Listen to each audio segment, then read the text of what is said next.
não é espaço. É outra coisa. Talvez está querendo fazer como no Instagram, limitar. Por quê? Porque normalmente é esse tempo. Normalmente é mais ou menos esse tempo que essas trabalham. E aí?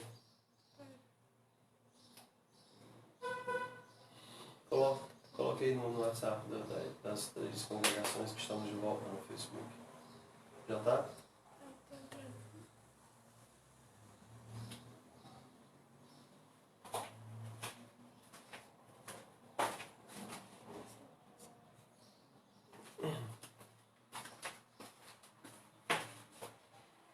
Pois bem, irmãos, como é que tá aí agora? Tá escutando o som? Imagem tá ok? Dê um retorno aí, por favor.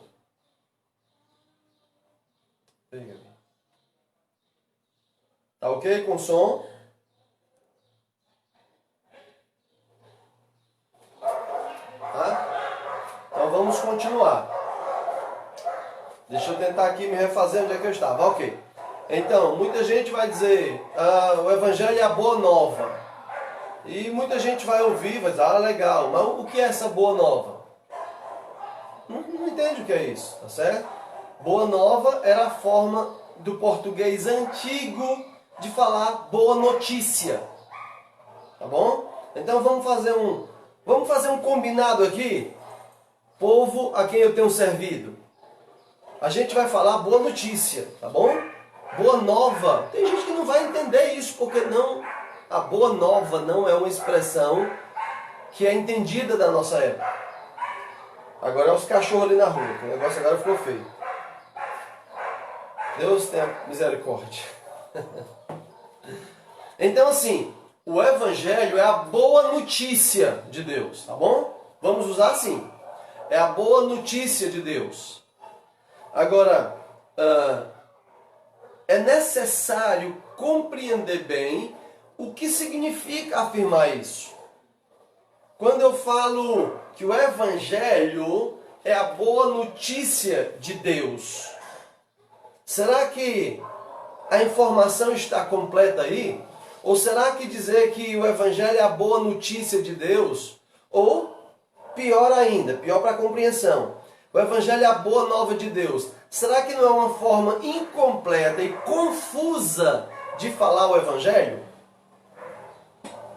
O que é o Evangelho? É a boa notícia de Deus? Ok, boa notícia. Que boa notícia? Boa notícia que Jesus te ama. Mas se for alguém já cheio de si, como a maioria vai dizer, ok, mas beleza, que boa notícia, mas eu já sabia disso. É claro que Deus me ama, eu me amo. Então acaba sendo dúbio. Então veja bem, veja só. Complete essa mensagem. Vamos já completá-la. Mas eu quero ouvir a resposta de mais alguns estudantes, mais alguns irmãos. Eu creio que outros diriam, o Evangelho é que Jesus morreu na cruz. Mas e daí? Morreu na cruz por quê? Por quê e por quem? Por que ele morreu na cruz? Por causa dos nossos pecados, meus e seus. Por quem ele morreu? Morreu por todos. Se Jesus morreu por todos, logo todos têm que ser salvos. Porque Jesus disse na cruz, está consumado, está pago. Então se Jesus pagou pelo pecado de todos, como Deus vai condenar alguém por quem Jesus pagou? Aí o indivíduo vai chegar lá diante de Deus, meus pecados estão pagos, Deus. Aí Deus vai dizer, não, tá não, que história é essa? Não, mas Jesus morreu por todos, pagou por todos, foi o que o irmãozinho me disse. Péssimo proclamador. Então você precisa compreender o Evangelho. Senão você vai ser um péssimo propagador do Evangelho. Um deficiente arauto, que não vai passar a mensagem do rei verdadeiramente. O que é o Evangelho? Deixa eu dizer para vocês o que é que eu penso a respeito de uma melhor forma de falar o que é o Evangelho. Sim, o Evangelho é a boa notícia de Deus. Mas algo bom só vai ser entendido como bom se tiver um contraste para eu entender o que é bom. Bom em relação ao quê? Se não tiver algo que eu possa medir e pesar, eu não vou saber o que é isso. É igual saber o que é amargo. Eu só sei o quão amargo é algo se eu tiver experiência de experimentar uma outra coisa amarga. Então eu provei, sei lá, uma laranja amarga. E aí eu provei fel. Qual é o mais amargo? O mais amargo é o fel. O fel é mais amargo do que aquela laranja. Por quê? Porque eu experimentei os dois. Eu só sei o que é doce porque eu experimentei o salgado e por aí vai. Então eu só posso saber o que é bom porque eu tenho um padrão de saber o que é ruim. Então quando eu falo que o Evangelho é a boa notícia de Deus, eu preciso dizer é boa em relação ao quê? Então aqui está. O Evangelho é a boa notícia de Deus. É a boa notícia de que Deus, Ele quer, Ele pode, Ele te oferece salvação, apesar de Ele ter todos os direitos de te condenar, de estar irado contigo, de ter raiva de ti, por causa dos teus pecados, das tuas maldades. Então a gente está falando de condenação, de pecado, de que Deus poderia condenar, Ele pode, por causa dos seus pecados que te levam ao inferno. Essa é a má notícia. Mas há uma boa notícia, é que Deus pode te salvar, apesar de toda essa coisa horrível aqui. Então a mensagem do Evangelho é isso. Eu costumo usar a seguinte frase.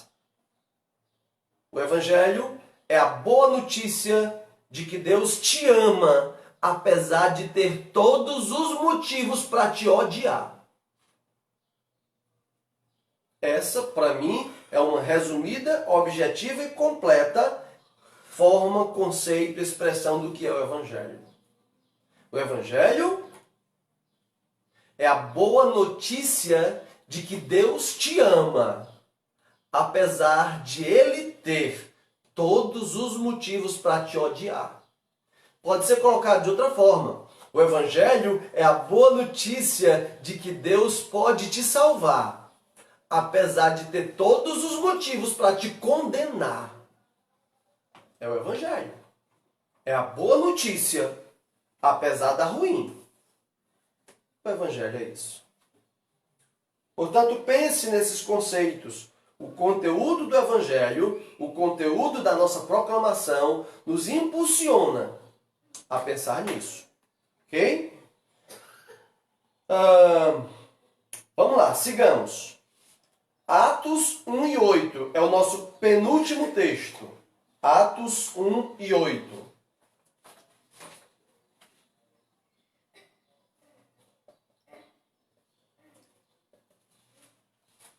Qual é o conteúdo da nossa proclamação conforme Atos 1 e 8? É um texto bem conhecido, não é? Mas estamos em sala de aula, caminhamos para lá.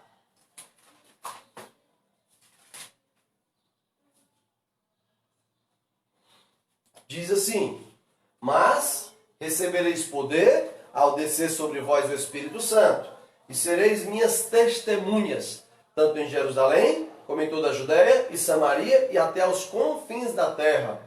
Portanto, o Senhor Jesus Cristo, o Rei, está dizendo que, uma vez habitados e empoderados pelo Espírito Santo, nós iríamos testemunhar.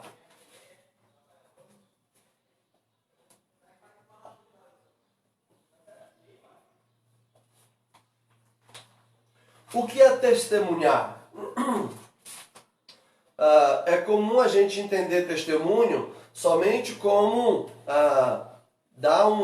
contar uma história de como eu fui convertido, como o Senhor mudou minha vida. Ok, isso é o testemunho, isso está incluso. Mas testemunhar vai além de só contar a minha história. Testemunhar, ele é completo quando eu conto a minha história e eu então deixo muito claro por que há essa história. Qual é o fator principal dessa história, da minha mudança, transformação? É isso que significa testemunhar. Testemunhar é uma palavra de tribunal. É quando alguém é chamado para testemunhar a favor ou contra alguém. No caso do Evangelho, a proposta, a convocação é testemunhar positivamente de alguém. Testemunhar de quem? Nós somos testemunhas de quem? De Jesus. Então nós precisamos ir ao mundo testemunhar a respeito de Jesus. O que é que Jesus fez por mim? Eu era assim, mas quando Jesus me encontrou, me atraiu, me transformou, então hoje eu sou assim por causa de Jesus. Então Jesus é o foco, é o ponto do testemunho. Às vezes a gente ouve muito testemunho que aponta para si. Eu era assim, eu era assado, mas eu fiz isso, e hoje eu sou assim, e hoje eu faço isso, e eu sou assim, e aquilo outro, é comigo mesmo. E quando termina, a plateia está eufórica por causa daquele grande homem que se transformou a si mesmo. Embora ele não diga isso, mas ele fala tão pouco de Jesus que parece que o testemunho é sobre si mesmo. Não, o testemunho cristão é uma apresentação do Evangelho e mostrando que ele é prático. Olhe para a minha vida. Eu estou lhes dizendo o Evangelho de Jesus, que me salvou, que fez tudo isso. Ó, aqui está a prova disso. Eu sou a prova. Isso é o testemunho do Evangelho. Portanto, nós precisamos também ver isso como conteúdo do Evangelho. Testifique de Jesus. Testifique do que ele fez em você. Nunca esqueça, Jesus. Ele deve ser o alvo principal no testemunho da tua história. E por fim, 1 Pedro 2:9.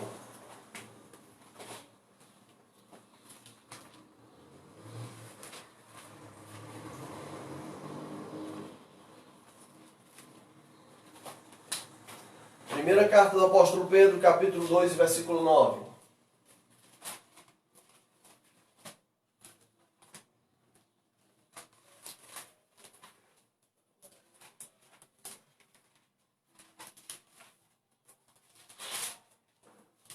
Também é um texto bem conhecido.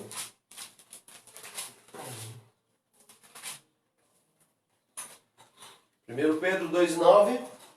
Vós, porém, sois raça eleita, sacerdócio real, nação santa, povo de propriedade exclusiva de Deus, a fim de proclamardes as virtudes daquele que vos chamou das trevas para a sua maravilhosa luz.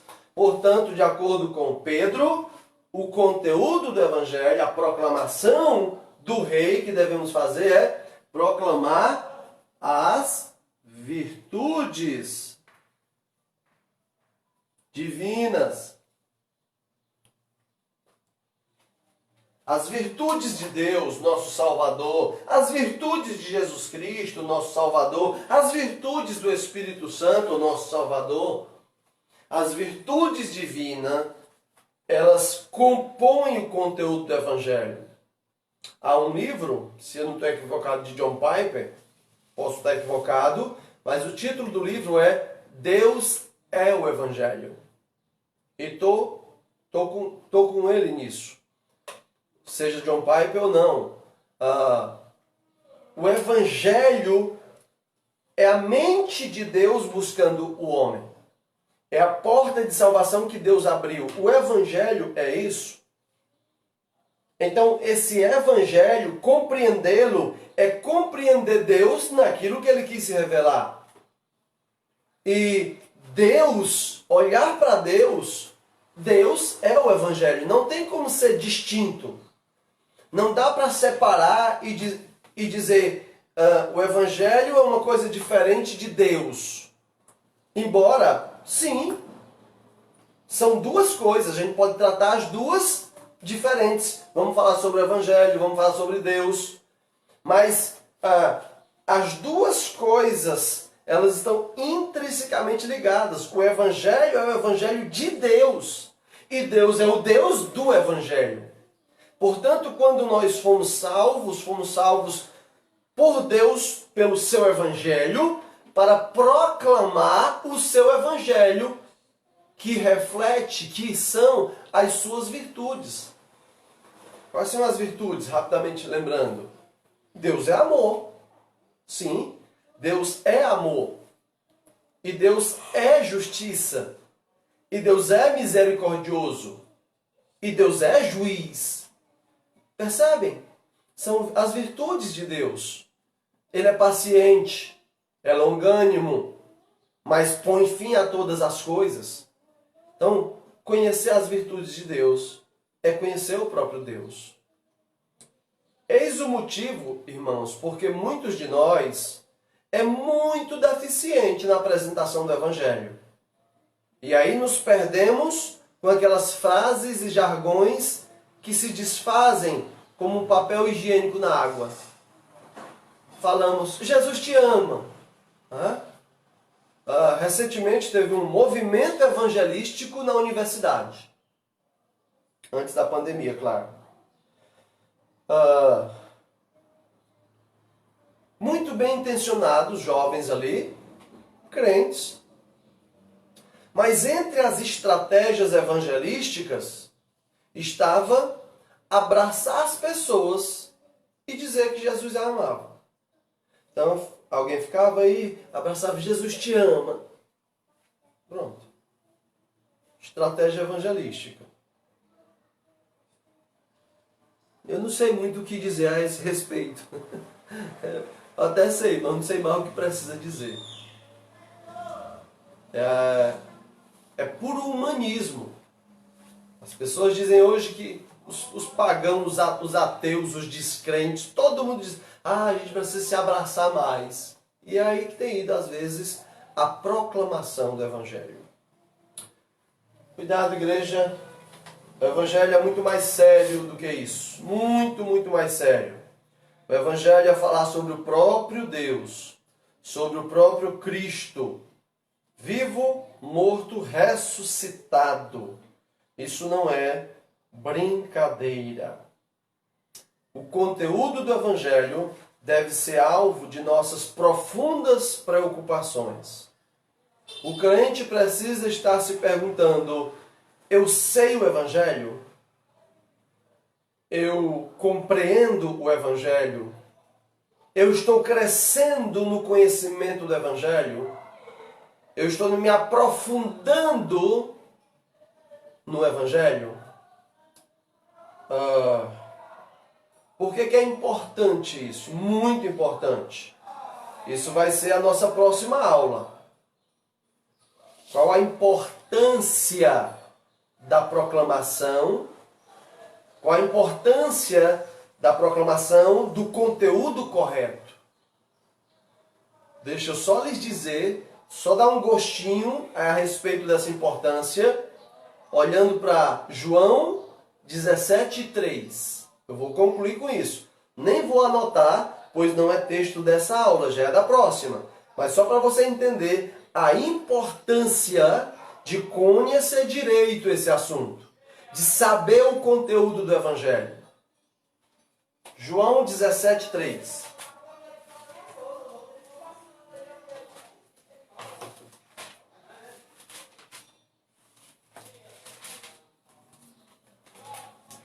Diz assim a palavra do Senhor. E a vida eterna é esta, que te conheçam a ti, o único Deus verdadeiro, e a Jesus Cristo, a quem enviaste. Olha a profundidade dessa frase. Você quer a vida eterna? Quero. Conheça a Deus e a seu Filho Jesus Cristo. O que é que você sabe sobre Deus e Jesus Cristo? A vida eterna é conhecê-los. A vida eterna não é sobre religiosidade, irmãos. A vida eterna não é sobre quanto tempo você é membro de uma igreja saudável. A vida eterna não é sobre quanto de dízimo e oferta você já investiu, já devolveu para a obra do Senhor. A vida eterna não é sobre quanto engajamento missionário você tem. A vida eterna não é sobre nenhuma dessas coisas, nem sobre ter um nome no hall de membros de uma igreja local. Todas essas coisas são boas e recomendáveis, mas elas não definem quem é que tem vida eterna ou não. A vida eterna é sobre conhecer a Deus e a Jesus Cristo. Conhecer. E lembra, conhecer na perspectiva bíblica tem a ver com relacionamento. É conhecer a tal ponto que eu me relaciono com isto ou com este a quem eu conheço. Portanto,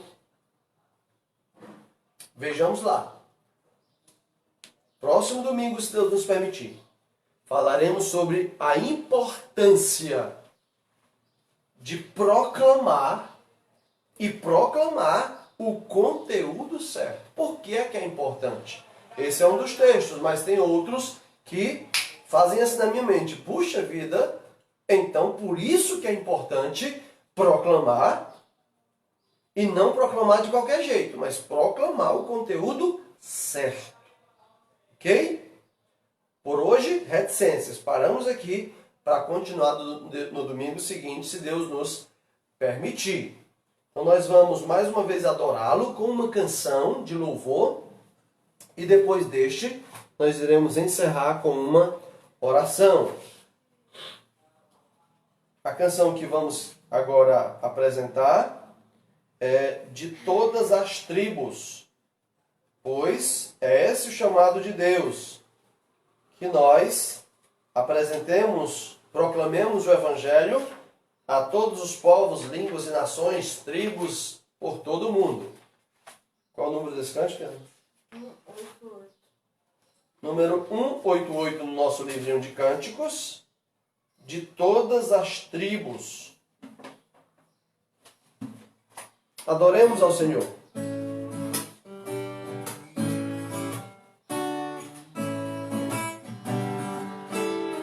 De todas as tribos, povos e raças, muitos irão te louvar. De tantas culturas, línguas e nações, no tempo e no espaço, virão te adorar. Bendito seja sempre o Cordeiro, Filho de Deus, Raiz de Davi.